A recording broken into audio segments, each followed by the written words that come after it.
Deux sœurs siamoises, nées il y a 6 mois, reliées par le ventre. Cette condition extrêmement rare leur faisait courir de graves risques de complications.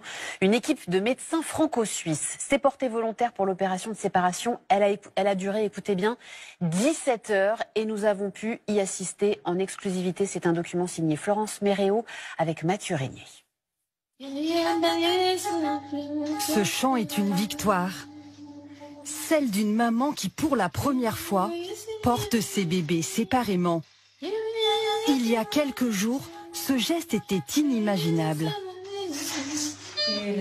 Car Marie, en bleu, et Grace, en rose, sont nées siamoises.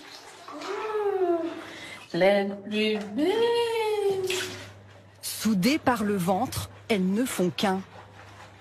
Leur seule chance de grandir, une opération. C'est ici, près d'Abidjan, en Côte d'Ivoire, que l'exploit médical va avoir lieu. Venus de Paris, ces médecins ont parcouru 7500 km. Allons faire cette intervention. Bénévoles pour la chaîne de l'espoir, ils vont relever le défi. C'est fort. Les séparer après 17 heures d'une chirurgie hors norme. Veille de l'opération. Pour bercer ses filles, Charlotte imagine la plus belle des histoires. La promesse d'un avenir meilleur.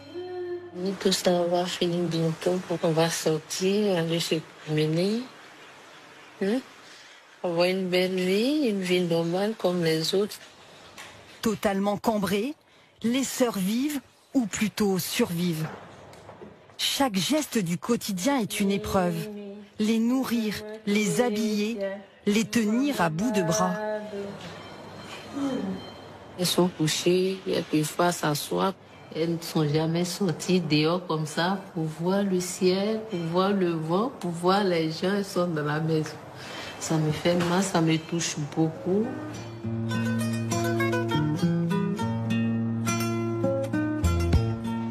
Devoir cacher ses filles, c'est l'autre réalité de cette famille.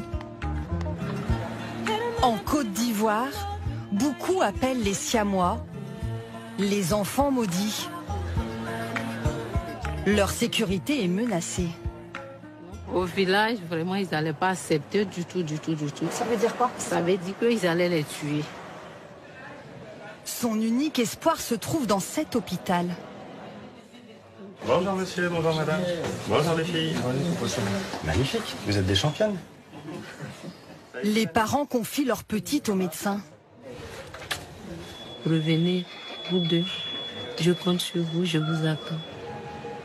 Au bloc, il ne faut surtout pas confondre les enfants. Adrien, l'anesthésiste, supervise. On identifie les enfants avec un code couleur, bleu et rose. Et donc il y a l'équipe, le matériel et l'enfant bleu. Et l'équipe, le matériel et l'enfant rose. Bon, ok, on va commencer. L'incision. Christophe, le chirurgien, a déjà réalisé 4 opérations de siamois en France. Le faire ici en Côte d'Ivoire est une grande première. Dans la salle, c'est l'effervescence. Rose, ça passe pas très bien. Mais très vite, les visages se crispent. Tous les organes des enfants sont mélangés, comme un immense puzzle. C'est pas du tout comme on s'imaginait. Non, mais vraiment pas du tout.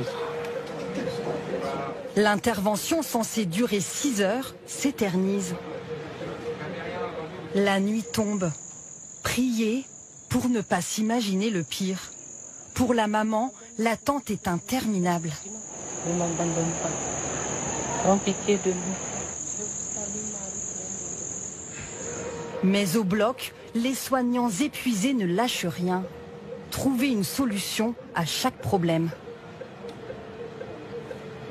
Il faut que ça marche. Il faut que ça marche, il faut que les deux sortent. Ouais. C'est vraiment ça. Maxime, le chirurgien ivoirien, a été associé à toute l'intervention. Collaboration unique.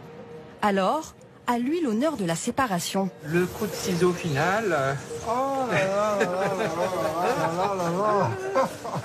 Au cœur de la nuit, les siamoises deviennent des jumelles.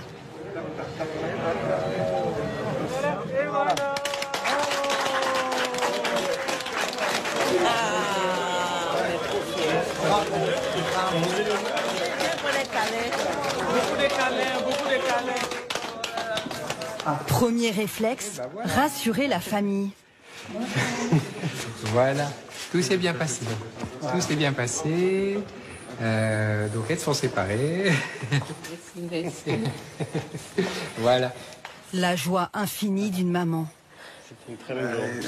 C'est bon. Elles vont aller à l'école, elles vont devenir quelqu'un. Merci, merci, merci. Quelques jours après l'opération, Charlotte peut les serrer, tour à tour.